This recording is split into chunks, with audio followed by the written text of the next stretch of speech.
ఇప్పటివరకు మనం ఏం చేసామంటే మన జీవితాన్ని మనమే నడిపించుకుంటూ వచ్చాం. ఎంత నడిపించినా ఏదో అసంపూర్ణత ఉంటూనే ఉంటుంది, సంపూర్ణత్వం కావట్లేదు. ఓకేనా? సో కాబట్టి దీనికి పరిష్కారం ఏంటంటే కొన్ని రోజులు రిలాక్స్ అయిపోదాం. ఒక పెద్ద దిక్కు ఎవరికైనా ఒకరికి మన జీవితాన్ని అర్పిద్దాం. ఇక వాళ్లే నడిపిస్తున్నారు అనుకుందాం. అది ఎవరైనా కావచ్చు. ఓకేనా? బాహ్యంగా గురువు కావచ్చు, లేదా మీకు ఫీల్ ఎవరినో ఒక విగ్రహాన్ని, ఒక దేవినో దేవతనో ఎవరినో చూసినప్పుడు మీకు ఫీలింగ్ వస్తుంది, అబ్బా అనిపిస్తుంది. అలాంటి వాళ్ళకి సరెండర్ కాండి. మీరు సపోజ్ ఇంట్లో 10 మంది దేవుళ్ళకి మొక్కుతున్నారు ఎగ్జాంపుల్. ఆ 10 మందిలో ఎవరికి మీకు ఫీల్ వస్తుంది ఎవరిని చూస్తే? సపోజ్ రాముడు అనుకో ఎగ్జాంపుల్. ఆ రాముడికే సరెండర్ అయ్యి మిగతా వాళ్ళందరూ కూడా రాముడి యొక్క ప్రతిరూపాలే, మిగతా దేవుళ్ళు కూడా అనుకోండి. సో ఇక మీరు దృష్టి అంతా ఒక్కరి మీదనే ఉండాలి. మీరు భక్తులు చూడండి, ఒక్కరినే పట్టుకుంటారు ఏదో ఒక దేవుడు. అయితే రాముడు కృష్ణుడు ఎవరో ఒకరు ఉంటారు, కానీ అందరినీ ఉండరు. ఎందుకంటే మనం సరెండర్ కావాలి కదా. ఎవరికైతావు? ఎవరికో ఒకరు అనుకున్నప్పుడు బాగుంటుంది. సో మిగతా వాళ్ళందరికీ మొక్కుతున్నాం కదంటే మిగతా వాళ్ళందరూ కూడా దేవి యొక్క ప్రతిరూపాలే, దేవత యొక్క ప్రతిరూపాలే అనుకోండి. ఓకేనా?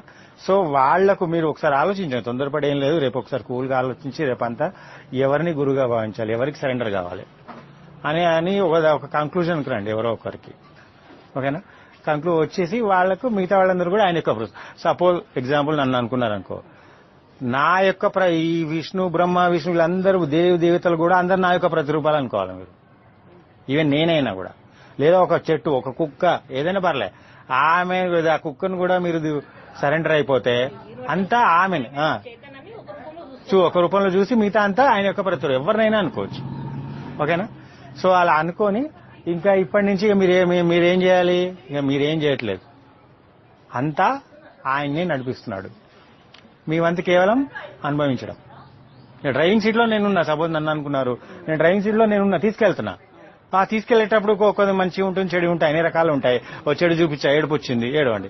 మంచి చూపించా, నవ్వు వచ్చింది, నవ్వండి. బాధ వచ్చింది, ఏడవండి. అట్లా అనుభవిస్తూ పోండి. నేను చూపించేది, నేను వెళ్లే దారిలో 40 రోజులు నేను ఎటు తీసుకెళ్తే అటు వెళ్ళండి. అక్కడ వచ్చే కష్ట సుఖాలను అనుభవించండి. నేను చేయట్లేదు ఇది. సపోజ్ మీరు సడన్ గా మీ నోట్లో నుంచి ఏదైనా వచ్చింది, మీ ఆయనని తిట్టారు ఎగ్జాంపుల్. ఏమనుకోవాలి? మీరు తిట్టారా? అది నేను తిట్టాను, నేను మీ లోపలికి వచ్చి తిట్టాను. సో మీకు సంబంధం లేదు అది.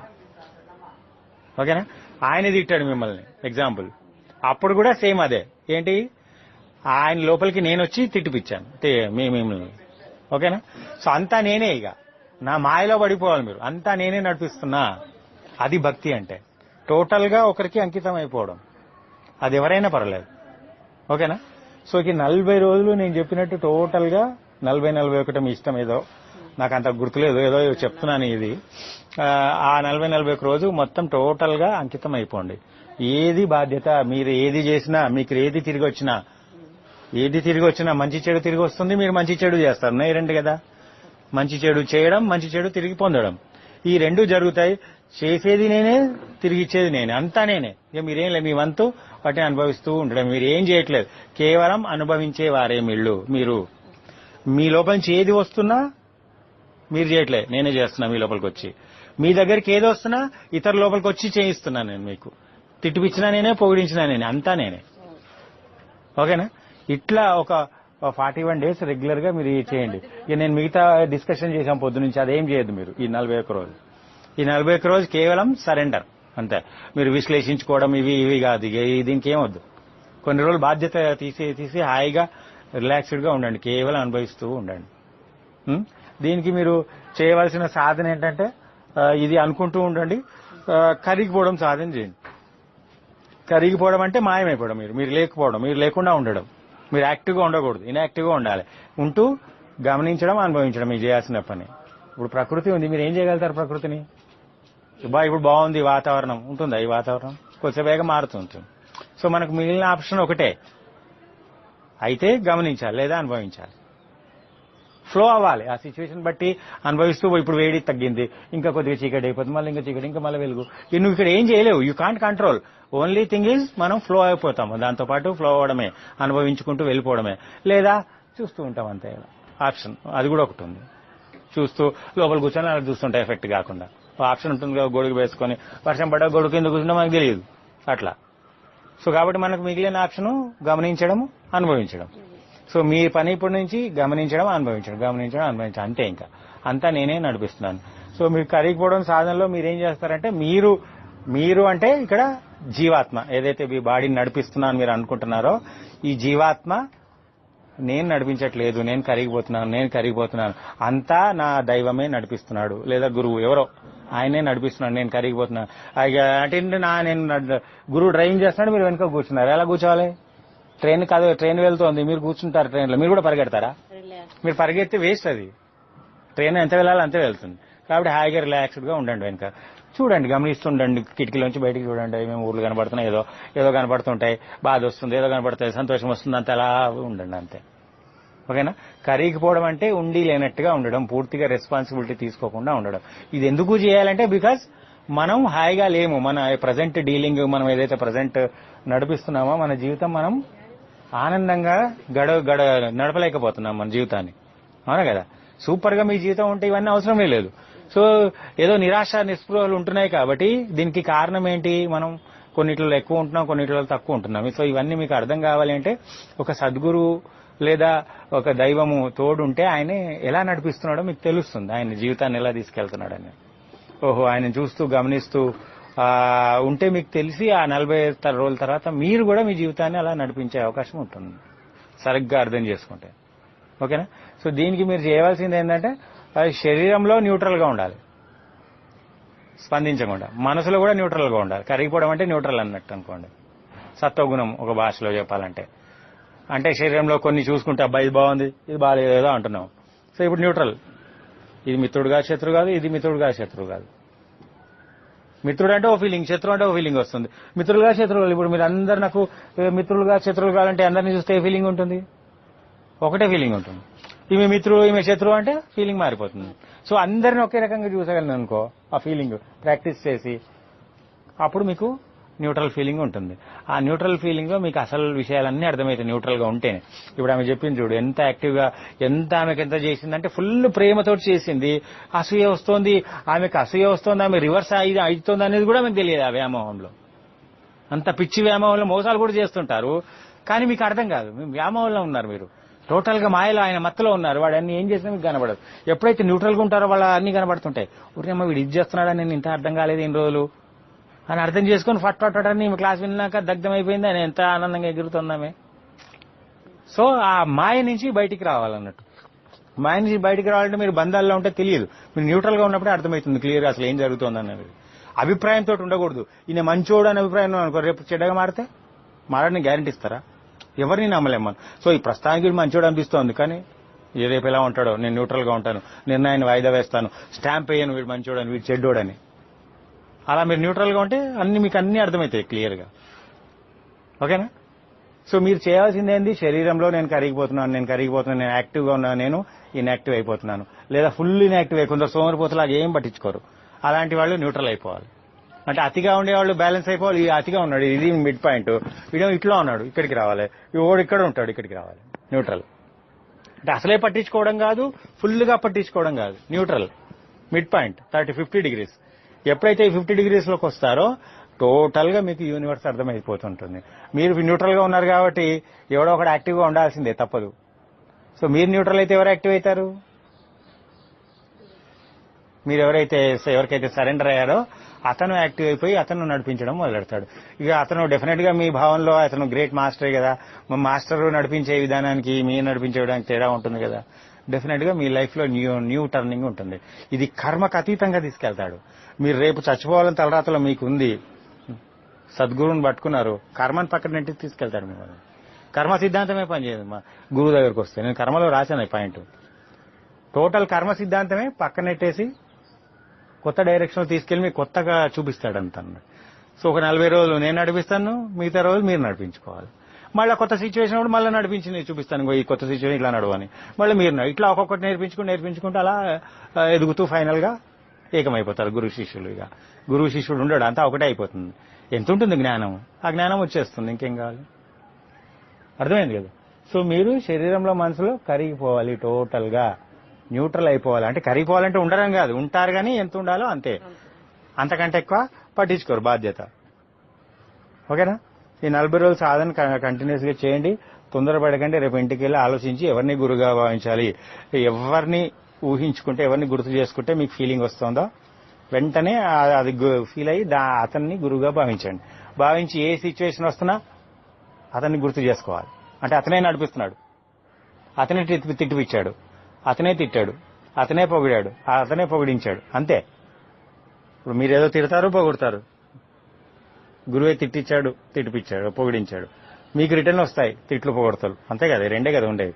అవి కూడా గురువే వాళ్ళ లోపలికి వచ్చి తిట్టిపిస్తున్నాడు, పొగిడిస్తున్నాడు. అంతే. ఇట్లా మీరు కష్ట సుఖాలను అనుభవించారంటే, మేమంతా అనుభవించుకుంటూ పోవడమే. అనుభవించారంటే చూడండి, ఒక 40 రోజుల్లో టోటల్ ట్రాన్స్ఫర్మేషన్ జరుగుతుంది మీ లోపల. ఇది ఒక న్యూ డైమెన్షన్. ఇప్పటి వరకు మనం పుట్టినప్పటి నుంచి ఎప్పుడు కూడా యాక్టివ్ గానే ఉంటూ ఏదో ఒకటి చేసుకుంటూ వచ్చాం. ఫుల్ ఇన్యాక్టివ్ గా ఎప్పుడు లేము. సరెండర్ అయ్యి ఓ భక్తుడిలాగా. భక్తుడు సినిమాలు చూడండి, వాళ్ళు ఫుల్ సరెండర్ అయి ఉంటారు. భగవంతుడే అంతా భగవంతుడే నడిపిస్తున్నాడు. నేను వాళ్ళ ఇంట్లో ఉంటే త్యాగరాజు చూపించాడు సినిమా, ఏదో చూపిస్తే దాంట్లో కూతురు పెండ్లి అవుతుంది, చూసుకుంటాడు భగవంతుడు. ఆయన రాముడికే అంకితం అయిపోతాడు. రాముడే కావచ్చు కదా త్యాగరాజు, రాముడే కావచ్చు. అంకితం అయిపోతాడు. ఆ పెళ్లి టైం వరకు అన్ని వచ్చేస్తాయి. బికాస్ టోటల్ నువ్వు ఇనాక్టివ్ అయిపోయి నువ్వు దైవం వైపు అడుగులు వేస్తున్నావు. దైవం కావాలి, నాకు దైవం కావాలి, నాకు దైవం కావాలి, దైవం. ఇక నువ్వు ఇనాక్టివ్ అయిపోయి చచ్చుకుంటూ దైవం యాక్టివ్ కావాల్సిందే, వేరే యాక్షన్ లేదు. ప్రతి వెహికల్లో నడుస్తుందంటే కంపల్సరీ ఎవడో యాక్టివ్, ఒకడు ఇనాక్టివ్ ఉండాల్సిందే. సో మీరు ఇనాక్టివ్ అయిపోవడం వల్ల మీ ఏదైతే అనుకున్నారో అతను యాక్టివ్ అవుతాడు. అర్థమైంది కదా. సో దీనికి ఏం లేదు, మీరు రాసుకోవాల్సింది ఏం లేదు. మీకు ఏమైనా పాయింట్, కేవలం శరీరంలో నేను కరిగిపోతున్నాను, నేను న్యూట్రల్ అయిపోతున్నాను, లేదా ఇంక మీకు ఏదనిపిస్తుంది ఏ పాయింట్ అంటే ఆ పాయింట్. నాకు మిత్రులు లేరు, శత్రువులు లేరు, అది తటస్థ స్థితి, మధ్యస్థితి. మిత్రత్వము లేదు, శత్రువులు కాదు. ఇప్పుడు మీరెవరు అంటే నాకు మిత్రులు కాదు, శత్రువులు కాదు, న్యూట్రల్. అదే సత్వగుణం. ఆ స్థితిలో మీకు న్యూట్రల్ గా ఉంటారు కాబట్టి ఫుల్ గా గమనిస్తారు. వ్యామోహంలో ఉంటే అదొక చూపు ఉంటుంది, ఇట్లా చూస్తారు, లేదా కోపంతో చూస్తాం. అది ప్రేమ లేకుంటే అతి కోపం. దీంట్లో మీకు క్లియర్ గా అర్థం కాదు సీన్ అంతా. ఇట్లా ఉన్నారు అనుకో, మీ డాన్స్లన్నీ అర్థమైపోతాయి. చూపు, ఆ చూపు ఫుల్ ఇలా ఏం లేదు కాబట్టి, ఇలా ఉండి లేనట్టుగా ఉంటున్నారు కాబట్టి, ఏంది వీళ్ళ లోపల ఏం ఫీలింగ్స్ వస్తున్నాయి, ఏ ఫీలింగ్స్ వస్తే ఇలా నటిస్తున్నారు, అన్ని దొంగలన్నీ బయటపడతాయి. అమ్మ నాయన వీళ్ళందరూ పెద్ద దొంగలు రా బాబు అని ఎంత ఉండాలో అంతే ఉంటారు అక్కడ. అర్థమైంది కదా. మొత్తం అర్థం చేయిస్తాడు మాత్రం, ఎవరెవరు ఏంటి, ఎలా ఉంటుంది, సైకాలజీ ఏంది, అన్ని మీకు అర్థమైపోతాయి. అప్పుడు సూపర్ గా లైఫ్ లీడ్ చేయొచ్చు. ఎవరితో ఎంత ఉండాలో అంతే ఉంటారు. ఓకేనా. మీ ఏ ప్రాబ్లం అయినా కానీ 40 రోజులు ప్రాబ్లమ్స్ గురించి పట్టించుకోకండి. ప్రాబ్లం కు సొల్యూషన్ మీ గురువు చూసుకుంటాడు. మీరు కేవలం అనుభవించడమే మీ పని. ఓకేనా. అంటే మీకు ఇనాక్టివ్ గా ఉండడం వల్ల ఏం జరుగుతుంది అనేది మీకు అర్థమైపోతుంది. ఇప్పుడు ఎలాంటిదంటే చెట్టుకు నీళ్లు పోసారు, దాని ఆకు పీకి ఈ పూలు తీసి ఇలా చూస్తారా? మనం చూడం కదా, కేవలం నీళ్లే పోస్తాం. కానీ ఇప్పుడు మనం ఏం చేస్తున్నాం, నీళ్లు పోయడమే కాకుండా ఇప్పుడు ఎట్లా చేయాలి, దీన్ని బాడీని ఏం చేయాలి, దాన్ని ఎట్లా మార్చాలి, ఎంత చేయాలి అంతకంటే ఎక్కువ చేసేస్తున్నాం. ప్రతి దాంట్లో యాక్టివ్నెస్ అయిపోయింది. కనీసం కాయ పండవడానికి కూడా దానికి మందు వేసి దాన్ని పండు చేసేస్తున్నాం. ఆ తినడానికి కూడా డైజెషన్ కూడా లోపల మందు. ఏది పరమాత్మకు అవకాశం చచ్చేంత వరకు అన్ని మనమే చేస్తున్నాం తప్ప, మొక్కడం మాత్రం పెద్ద పెద్ద విగ్రహాలు. ఎందుకు అంటే ఆ దేవికి రావడానికి అవకాశమే లేదు. దేవి వచ్చి మీ ఇంట్లో పని చేయడానికి అవకాశం ఇస్తున్నారా మీరు? అన్ని మీరే నిర్ణయాలు, అన్ని మీరే డిసిషన్. ఈయనింతే ఆడింతే అని ఫిక్స్ చేస్తే దేవి వచ్చి ఏం మార్చాలి? నేను ఇప్పుడు మీ ఆయన ఇంతే అని మీరు ఫిక్స్ అయిపోయారు అనుకోండి, దేవి వచ్చి ఆయన మార్చగలుగుతుందా? మీ గురువు వచ్చి ప్రస్తుతం నాకు అనిపిస్తుంది ఈయన మారే అవకాశం ఉంది అనుకుంటే దేవి వచ్చి ఏదో మార్చే, మీరే ఫిక్స్డ్ నేచర్ లో ఉంటే ఎవరికి ఏ గురువుకు కూడా ఏం చేయలేడు. అందుకే మీరు ఓపెన్ మైండ్ లో ఉండండి అని చెప్తుంటాం. ఓపెన్ మైండ్ అంటే ప్రస్తుతానికి ఆమె అలా అనిపిస్తుంది కానీ నిర్ణయాన్ని వాయిదా వేస్తున్నాను, ఏమో ఎప్పుడు ఎలా మారుతుందో తెలియదు అన్నప్పుడు మీరు ఓపెన్ గా ఉంటారు. ఓపెన్ గా ఉంటే గురువో దేవుడో వచ్చి ఏదో మార్చే అవకాశం ఉంటుంది. మీరు ఫిక్స్డ్ నేచర్ లో ఉంటే ఎలా మారుతుంది? ఆ చెట్టును తీసేసి ఆ రూమ్ లో పెట్టేసారు, మొత్తం డోర్లన్నీ క్లోజ్ చేశారు, ఎదుగుతుందా? జస్ట్ కిటికీలు తీసి డోర్లు తీసి వాటర్ పోసి సన్ లైట్ అన్నీ వచ్చేలాగా దిగేదానికి అవకాశం ఇస్తే ఎదుగుతుంది. అర్థమైంది కదా. సో ఇది చేయండి. మీరు ఇక బాధ్యతలు ఏం తీసుకోకండి, ఇది మీ చేతిలో అయ్యే పని కాదు. మీ మీ పిల్లల జీవితాలు, వాళ్ళ జీవితాలు, మీ జీవితం మీరు బాగా చేసుకోలేకపోతున్నారు. అవునా? మీ పిల్లల జీవితం బాధ్యత ఎలా తీసుకుంటారు? కానీ మామూలుగా తల్లి అన్నప్పుడు బాధ్యత తీసుకోవాలనిపిస్తుంది, కానీ మీ పర్సనల్దే మీరు చేయలేనప్పుడు ఇంకొకరిది ఎలా తీసుకుంటారు? కానీ ఇదంతా పరమాత్మ నిమిషంలో కింది మీద చేసి పడేస్తాడు. ఆయనకు అన్ని సాధ్యమే. సో కాబట్టి మరి ఆయన టాలెంట్ చూడాలి కదా. మరి నిజంగా దేవుడు నిజంగా చేయగలుగుతాడా? ఏదో విన్నాం చూసాం కానీ మన అనుభవంలో లేదు కదా. అనుభవం వస్తే మీకు ఆ కిక్ ఉంటుంది. మాకు అనుభవం వచ్చింది కాబట్టి ఇంత గట్టిగా మాట్లాడుతున్నాం. 12 ఏళ్ళు అప్పుడేలా మాట్లాడి అంతకంటే ఎక్కువైపోయింది, రోజు రోజు పెరుగుతోంది. ఇలాంటి ఏదో ఇంకా చాలా మంది వచ్చేసి ఇప్పుడు ఆమె చూశారు కదా ఎంత ఆనందంగా, ఇలా చూస్తుంటే మాకు కూడా ఉత్సాహము. అరే ఇదే ఇంత చెప్పినందుకు రూపాయి ఖర్చు లేదు, అన్ని రకాల ప్రాబ్లమ్స్ మానసికంగా సరే అన్ని క్లియర్ అయిపోతున్నాయి. సో దానివల్ల మా మాటలో ఇంకా పవర్ ఇంకా చెప్పాలి ఇవన్నీ వస్తుంటాయి అన్నట్టు. ఓకేనా? సో మీరు అది అనుభవంలో పొందేంత వరకు ఆ డౌట్ ఎలాగో ఉంటుంది. కానీ మీరు కొద్దిగా నమ్మండి, దీక్షలాగా చేసి ఒక 40 days చేస్తే చాలు, మొత్తం చూడండి సీన్ అంతా మారిపోతుంది. నిష్టగా చేయాలి. ఆ అయ్యప్ప దీక్ష అప్పుడు ఎలా ఉంటారో అలా మీరు ఈ దీక్ష చేయండి. ఏం లేదు, ఏ నియమాలు లేవు, ఏ నిష్టలు, అన్ని తినండి, అన్ని ఉండండి, అన్ని చేయండి. కేవలం సహజంగా వస్తున్న కష్ట సుఖాలను అనుభవించండి అంతే.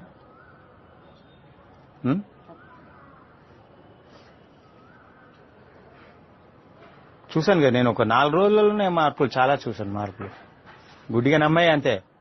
ఆ శిష్యుడు ఏడుస్తున్నాడు, నాకు సరెండర్ అయిపోయాడు. వాడు ఏడుస్తుంటే అరే నా శిష్యుడు ఏడుస్తున్నాడు అంటే నేనే ఏడిపిస్తున్నాను. ఇప్పుడు దీనికి పరిష్కారం ఏంటి? అంతే కదా, నేనే కదా ఇది చేసిన, మరి నేను ఎందుకు ఏడిపిస్తున్నా? ఇప్పుడు దీనికి పరిష్కారం ఏంటి అనగానే సడన్ గా లోపల నుంచి ఏదో వస్తుంది, అది చేస్తున్నా, మళ్ళీ అది మళ్ళీ మార్పులు వస్తున్నాయి. అట్లా ప్రతిదీ నేనే బాధ్యత, ఆడ ఓన్లీ కీలుబొమ్మ, అంతా నేనే నడిపిస్తున్నాను. అలా అనుకుంటూ అలా చేస్తుంటే చాలా చేంజెస్, ఆశ్చర్యపోయాను.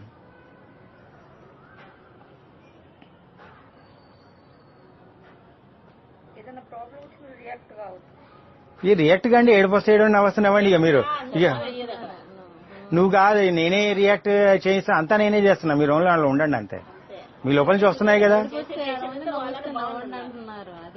కాకపోతే అందరి ముందర ఇబ్బంది లేకుండా మీ లోపల చేసుకుంటే బెటర్. ఒకరిని అనలేం కదా, ఇప్పుడు మీ ఆయన తిట్టాడు,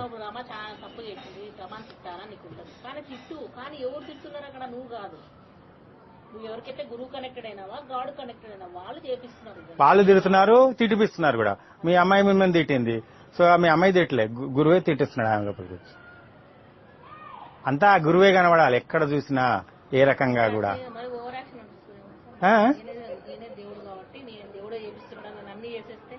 ఏం చేస్తుంది గురువు? అలాంటివి చేయించేవాడు కదా. గురువు అన్నప్పుడు అలా ఉండదు, మీకు అంత సీన్ లేదు. ఇప్పుడు అప్పుడే చెడు పనులు చేసేంత రాదు అక్కడ. ఉంటాయి ఆలోచనలు వస్తాయి.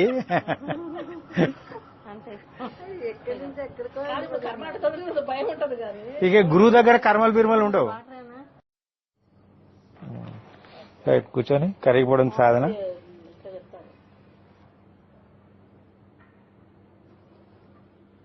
నా జీవితం నా చేతిలోకి రావాలి.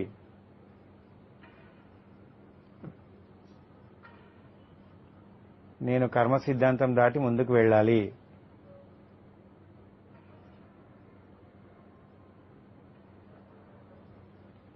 నేను రాసుకుని వచ్చిన తలరాతను చెరిపేయగలగాలి.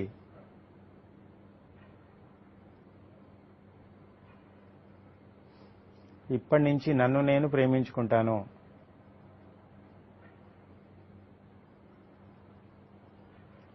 నా శరీరాన్ని, నా మనసును, నా హృదయాన్ని, నా ఆత్మను నేను ప్రేమిస్తాను.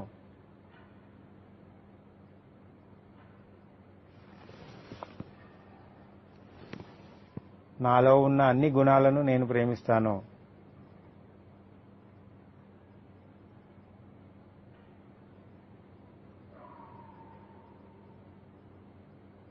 ఇప్పటి నుంచి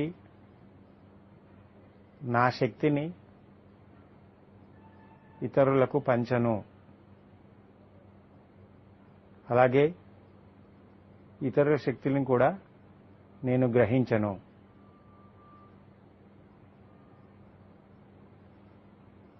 ఇప్పటి నుంచి నాకు కావలసిన శక్తిని డైరెక్ట్గా విశ్వం నుంచే గ్రహిస్తాను.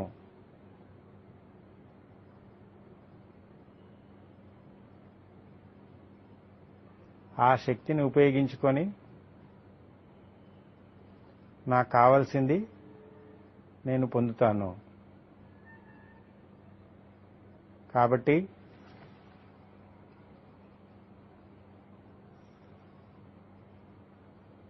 ఏ శక్తి అయినా అది నాది అయితేనే నా గత జన్మకు సంబంధించింది అయితేనే నాలో వచ్చి కలిసిపోవాలి. అది నాది కాకుంటే అది ఎంత మంచిదైనా తిరిగి వాళ్ళ దగ్గరికే వెళ్ళాలి. నాదైతే నాలో కలిసిపోవాలి, నాది కాకుంటే తిరిగి వాళ్ళ దగ్గరికే వెళ్ళాలి. నేను పూర్తిగా కర్మచక్రం నుంచే బయటికి రావాలి. ఇది సాధ్యం కావాలి అంటే నేను జ్ఞానాగ్ని పుట్టించాలి. అంటే నా దైవంతో నా కలయిక సంభవం కావాలి. కాబట్టి నేనిప్పుడు శరీరంలో, మనసులో, హృదయంలో కరిగిపోయి ఆత్మస్థితిలో ప్రత్యక్షం కావాలి. ఇప్పటి నుంచి నా జీవితంలో ఏది జరిగినా అది దైవ ప్రసాదంగా భావించి, గురుగారి ప్రసాదంగా భావించి అనుభవిస్తాను. ఆ తర్వాతనే స్పందిస్తాను.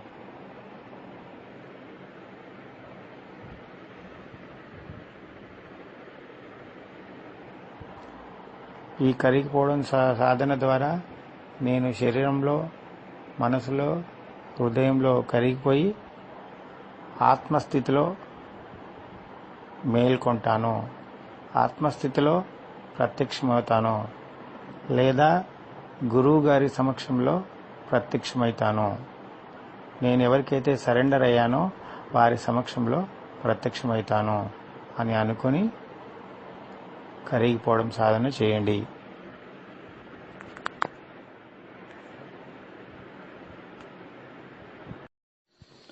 For more details, visit newenergy.co.in website newenergy.co.in by